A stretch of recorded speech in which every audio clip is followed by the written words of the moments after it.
नोकरी नोकरी नोकरी याच्या पलीकडे काही नाही. मराठी माणसाला व्यापार जमत नाही, मराठी माणूस उद्योगात यशस्वी होत नाही. आम्ही आराम करायला शिकलो. सरकारी नोकरीचं बरं असतं, एकदा चिकटलं की डायरेक्ट रिटायरमेंट. ची आसपासचेच लोक सांगतात की अवकात काय तेरा, जमणार आहे का, होणार आहे का, त्याचं काय झालं माहित नाही का. समस्या प्रत्येक छोटीच असते, आम्ही तिला मोठं करून पाहत असतो. थॉमस लिप्टन तुम्हाला माहिती असेल, चहाच्या व्यवसायामध्ये उतरला. या थॉमस लिप्टन पुढे प्रश्न पडला, एकतर नवीन चहाचा व्यवसाय टाकलाय, त्यात एकतर धंद्यात आधीच खोटी झालीये, आणि आता हा बाबा म्हणतोय सगळा माल उचलून समुद्रात टाका, म्हणजे मेलोच. तुम्ही गरीब आहे ना, अरे उत्तम, ही तुम्हाला श्रीमंत होण्यासाठी मिळालेली सर्वोत्तम देणगी आहे. जगात त्यांच्या तोडीचा दुसरा योद्धा नाही. जगातल्या सर्वोत्तम योद्ध्यांचा शिवाजी महाराजांनी पराभव केला आहे. तर स्वतःच्या पायावर उभा राहा. नोकरी करतो, उद्या काढून टाकलं तर. आम्ही इतरांकडे नोकऱ्या मागणारे का होतो, आम्ही का नोकऱ्या देणारे होत नाही. तुमच्याकडे पैसे नसले तरी हरकत नाही, महाराजांकडे काय होतं. नोकरी नोकरी नोकरी याच्या पलीकडे काही नाही. अफाट जग आहे सगळं. तुम्ही व्यवसायात यशस्वी होऊ शकता, तुम्ही उद्योगात यशस्वी होऊ शकता, पण अडचण काय आहे. आमच्याकडे पहिल्यापासून एक नियम घालून दिलाय, उत्तम नोकरी, मध्यम व्यापार आणि कनिष्ठ शेती. उद्योगाचा यात संबंधच नाही. तो करूच नाही, ते आपलं कामच नाही. मराठी माणसाला व्यापार जमत नाही, मराठी माणूस उद्योगात यशस्वी होत नाही, या मानसिकतेखाली आम्ही सतत दबतो आहोत. 350 वर्षापूर्वी छत्रपती शिवाजी महाराजांची जहाज युरोप, इराण, तुर्कस्तानला, मस्कतला व्यापार करायला जायची. मराठी माणूस व्यापार करत होता, मराठी माणूस उद्योगात होता, मराठी माणूस व्यवसायामध्ये होता. आम्ही ते विसरलो. आमची अडचण काय झाली आहे, आम्ही निवांत राहायला शिकलो आहे, आम्ही आराम करायला शिकलो आहे. सरकारी नोकरीचं बरं असतं, एकदा चिकटलं की डायरेक्ट रिटायरमेंटच. आधेमध्ये कटकट नाही. 11 ते 5 काम, ठरलेला पगार, निवृत्तीनंतर पेन्शन, आणि पोराला आपल्याच जागेवर चिटकवायचं, विषय मिटला, आयुष्य सेट. आम्ही संकुचित मनोवृत्तीनं जगत राहतो. अधिक काही मिळवावं, अधिक काही करावं, ही अधिकची भावना आमच्यात नाही. ही आमची सगळ्यात मोठी अडचण आहे. हा सगळ्यात मोठा विषय आमच्यात आहे. आणि त्याच्याही पेक्षा जर वेगळं काय करायचं झालं तर आमचे आसपासचेच लोक सांगतात, जमणार आहे का, होणार आहे का, त्याचं काय झालं माहित नाही का. मी पहिली गोष्ट सांगतो की नकारात्मकता पेरणाऱ्यांच्या कोशातनं पहिल्यांदा स्वतःला बाजूला करा. एसपी अकॅडमीत या, इथं सगळे सकारात्मक ऊर्जा पेरणारी लोक आहेत, तुमचा उत्साह वाढवणारी लोक आहेत, तुम्हाला प्रोत्साहन देणारी लोक आहेत. हे सगळ्यात महत्वाचं आहे. माणसं यशापेक्षा अपयशाचीच भीती जास्त घालतात कुठल्याही नव्या क्षेत्रात उतरायचं झालं तर. आमची सगळ्यात मोठी अडचण आहे. एक जण दुःखी होता, निराश होता, सतत संकट, सतत अडचणी, सतत प्रश्न. एका साधूकडे गेला, मला म्हटलं सुखाचा मंत्र द्या हो, सुखाचा काहीतरी मार्ग सांगा. रोज कटकटी, रोज प्रश्न, रोज समस्या, रोज अडचणी, काही ना काही आहेच. साधू म्हटले, तुला मी सुखाचा मंत्र देतो, फक्त माझं छोटंसं काम करायचं. म्हणे काय. म्हणे शेजारी माझे सगळे उंट ओळीनं बांधलेत, आज रात्रीचा या उंटांना पहारा दे. ज्या क्षणी सगळे उंट झोपलेले तुला दिसतील किंवा बसलेले दिसतील, त्या क्षणी तू माझ्याकडे ये, मी तुला सुखाचा मंत्र देतो. त्याला म्हटलं एवढं सोपं काम, तयार आहे. तो लगेच त्या उंटाकडे गेला, रात्रभर पहारा द्यायला लागला. त्याला वाटलं की काही लोक 10ला झोपतात, काही 11ला, काही 12ला, पण 1 वाजेपर्यंत सगळे गाढ होतीलच ना. 1-2 तास थांबावं लागेल. पण 9 वाजले, 10 वाजले, 11 वाजले, 12 वाजले, उंट जागेच. नंतर त्याच्या असं लक्षात आलं, एक बसला की दुसरा उठून उभा राहायचा. आता हा बसेल म्हणून वाट बघावी, तो बसला तोपर्यंत तिसरा उठून उभा राहायचा. आता तिसरा थोड्या वेळात बसेल, तो बसला तोपर्यंत चौथा. अख्खी रात्र त्यातच गेली. सकाळी साधू त्याच्याकडे गेला, काय रे तू आला नाही सुखाचा मंत्र मागायला. म्हटलं तुम्ही काय सांगितलेलं, ज्या क्षणी हे सगळे उंट एका वेळी बसतील किंवा झोपतील त्यावेळी माझ्याकडे. रात्रभर थकून गेलो, टक्का जागा आहे, अशी वेळच आली नाही की ज्या क्षणी सगळे उंट बसलेत किंवा झोपलेत, एक बसला की दुसरा उठतोच आहे. साधूंनी सांगितलं, बाळा आयुष्याचं नेमकं असंच आहे. एक संकट संपलं की दुसरं आपोआप उठून उभा राहत असतं. ही मालिका अखंडपणे चालू असते. सुखाचा मंत्र म्हणजे नेमकं काय? या संकटावर मात करत विजयाची वरमाला स्वतःच्या गळ्यात घालून घेणं आणि नव्या आव्हानाचा मुकाबला करण्यासाठी पुन्हा स्वतःला सज्ज करणं, ही प्रक्रिया जी आहे ना, ती खऱ्या अर्थानं जिवंतपणाचं लक्षण आहे. आणि हेच तर सगळ्यात मोठं यश आहे. हा सगळ्यात मोठा भाग आहे. संकट येतच राहणार आहेत. संकटांची भीती बाळगून तू जर पाऊलच पुढे टाकायचं नाही ठरवलं तर तुझ्या हातून आयुष्यात काही होणार नाही. ही सगळ्यात अडचणीची गोष्ट आहे. एकाला सांगितलं 3 किलोमीटर जायचं आहे, रात्रीचा तेवढा प्रवास कर आणि उजेडासाठी हा कंदील घे. त्यांनी कंदील हातात घेतला. दुसऱ्या दिवशी सकाळी आला तर तो कंदील घेतलेला माणूस आहे तिथंच. अरे काय झालं, तू गेला नाहीस का? म्हटला जाऊ कसा? या कंदिलाचा प्रकाश फक्त पावलापुरताच पडतोय, अंतर तर 3 किलोमीटर गाठायचं आहे. तो म्हटला वेड्या माणसा, पाऊल तर उचल, प्रकाश तुझ्या बरोबर आपोआप येत राहील. आमची अडचण काय आहे? आम्ही पाऊलच उचलत नाही. मग एवढासा प्रकाश आहे, कसा पुरायचा? मला तर अरे तू का काळजी करतो? प्रश्न साधे साधे असतात. आम्ही त्यात स्वतःला इतकं अडकून ठेवतो. समस्या छोटी का मोठी हे समस्या ठरवत नाही, ते आपण ठरवत असतो. तुमची मानसिकता काय आहे त्याच्याकडे पाहण्याची, तुमची दृष्टी काय आहे त्याच्याकडे पाहण्याची, तुमची दृष्टी ठरवत असते. समस्या प्रत्येक छोटीच असते, आम्ही तिला मोठं करून पाहत असतो. चुटकी सरशी सुटली की छोटी आणि सुटली नाही की मोठी, नाही, समस्या ठरवतच नाही. थॉमस लिप्टन तुम्हाला माहिती असेल, चहाच्या व्यवसायामध्ये उतरला. धंद्यात प्रचंड नुकसान झालं, पण त्यांनी ठरवलं उतरलोय ना, सोडणार नाही. एका मोठ्या जहाजामध्ये त्यांनी सगळे चहाचे बॉक्स त्याचे भरले आणि व्यापाराला दुसऱ्या देशी जायचं म्हणून निघाला. जाता जाता समुद्रात प्रचंड मोठं वादळ झालं. जहाज भरकटलं. आता बुडतं की काय अशी अवस्था निर्माण झाली. तेव्हा जहाजाच्या कॅप्टननी सांगितलं, जहाजात जे जड सगळं आहे ते जड सामान पटकन उचलून समुद्रात फेकून द्या, नाहीतर आपण बुडलोच. तेवढा एकच मार्ग आहे वाचण्याचा. या थॉमस लिप्टन पुढे प्रश्न पडला. एकतर नवीन चहाचा व्यवसाय टाकलाय, त्यात एकतर धंद्यात आधीच खोटी झालीये, आणि आता हा बाबा म्हणतोय सगळा माल उचलून समुद्रात टाका, म्हणजे मेलोच. दुसरा कुणी असता तर माल टाकायच्या रीतीनं स्वतःला समुद्रात बुडवून घेतला असता. उपयोग काय आता? पण त्यांनी त्या संकटात सुद्धा संधी शोधली. बॉक्स फेकावेच लागणार आहेत जीव वाचवायचा असेल तर, पण त्या चहाच्या बॉक्सवर, प्रत्येक बॉक्सवर तिनं लिप्टनचा चहा प्या, ताजा लिप्टनचा चहा प्या असं लिहायचं आणि तो बॉक्स समुद्रात टाकायचा. त्याला खात्री होती उसळणाऱ्या समुद्राच्या लाटांवर हे चहाचे बॉक्स तरंगत तरंगत अनेक देशांच्या किनाऱ्यावर पोहोचतील आणि अनेक देशांना माझ्या चहाची ओळख होईल. अनेक देशांमध्ये माझा चहा पोहोचेल. हे संकटच मला उद्याची संधी निर्माण करून देईल. आणि ते खरं झालं. वादळ शमलं. त्यांचं जहाज लंडनच्या किनाऱ्यावर लागलं.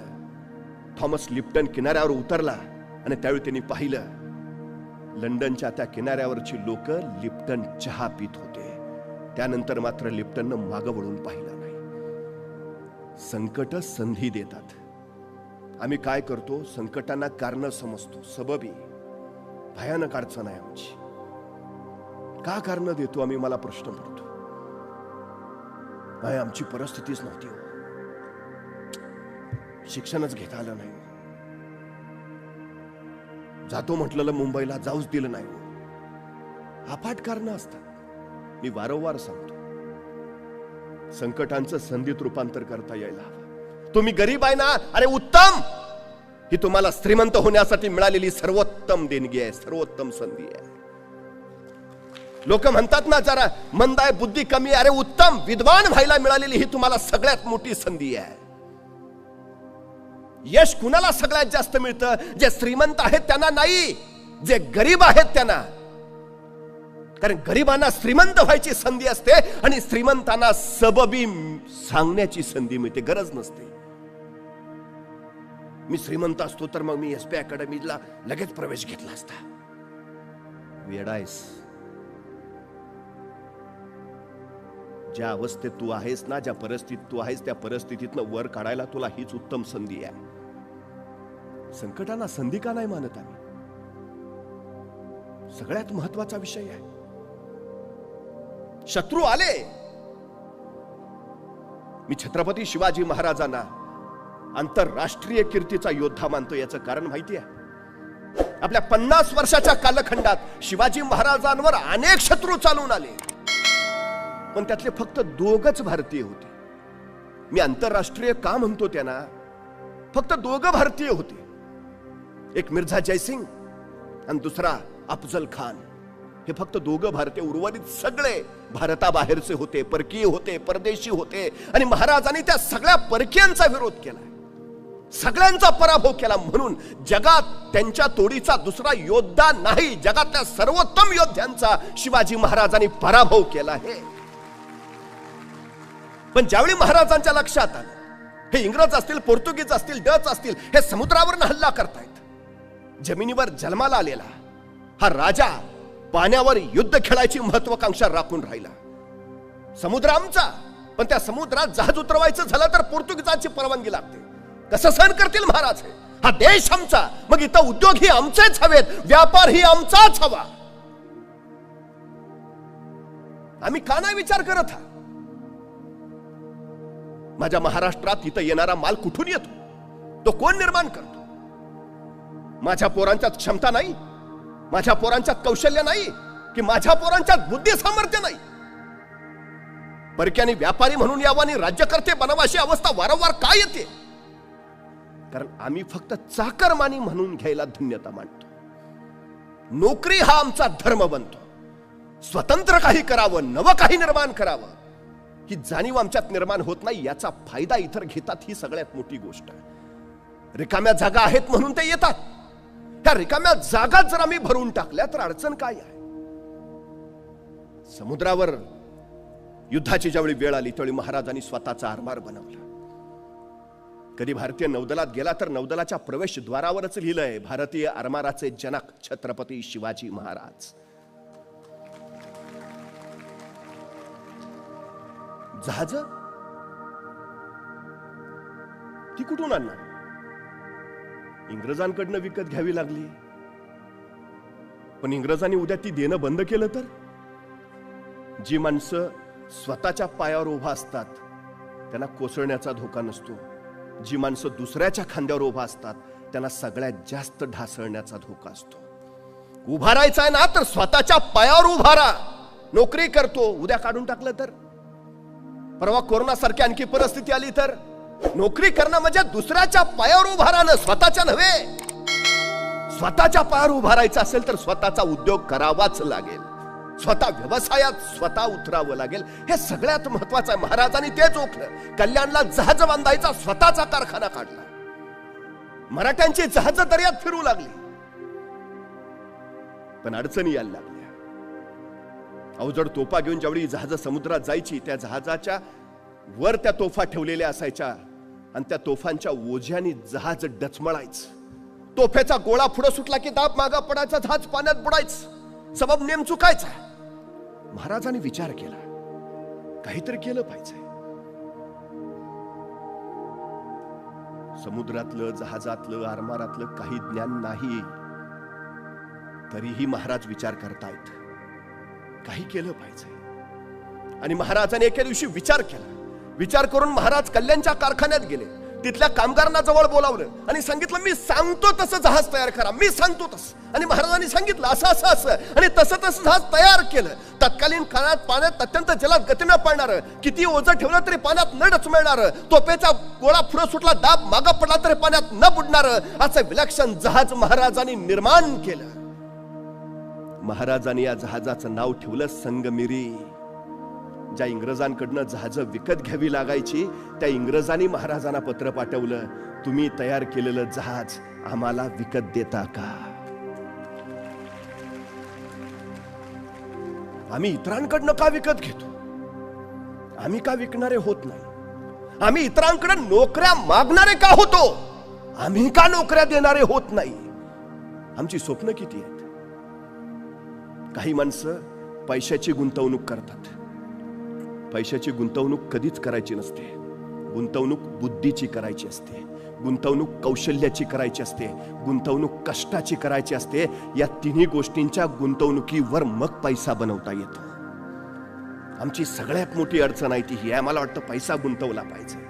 4 रुपये पेरले तर 40 उगवतील. नाही, तुमच्याकडे पैसे नसले तरी हरकत नाही. महाराजांकडे काय होतं? कारण देत नाही बसले. कोणी तोफ्या दिल्या तर उडवून म्हणतो, कोणी सैन्य दिलं तर लढीन म्हणतो.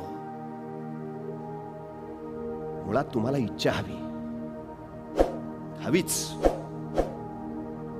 इच्छा असेल तर जिद्द येते, जिद्द असेल तर आत्मविश्वास येतो, आणि आत्मविश्वास असेल तर क्षमता कौशल्य आपोआप निर्माण होतं. हे सगळ्यात महत्वाचं. परवा एकाला मी म्हटलं, काय रे 100 मीटर अंतर किती वेळात पळशील? तू बोलेनाच. 100 मीटर अंतर किती वेळात पळायचंय का? अरे हो, किती वेळात पार करशील? 100 मीटर म्हणजे किती?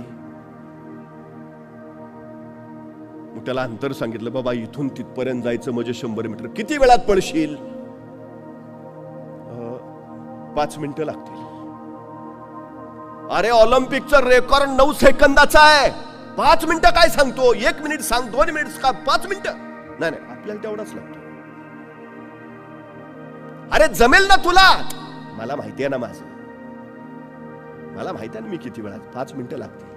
अरे प्रयत्न, अहो मला माहिती आहे, पण तेवढ्यात कुणीतरी ओरडला, रे पर कुत्र मागं लागलंय. इतक्या भयान वेगानं पळत सुटला. 7 सेकंदात 100 मीटर. म्हटलं काय झालं? मग झावला असताना, अरे तुला मगाशी सांगितलं तर म्हणला 5 मिनिटं लागतील, आणि कुत्रा मागं लागला तर तू ऑलिम्पिकचं पण रेकॉर्ड मोडलंस. ऑलिम्पिकचं 9 सेकंद आहे, तू 7 सेकंद. म्हणजे क्षमता नाही का तुमच्यात? क्षमता आहे. भावा, व्हिडिओ चांगला वाटला तर सबस्क्राईब करा.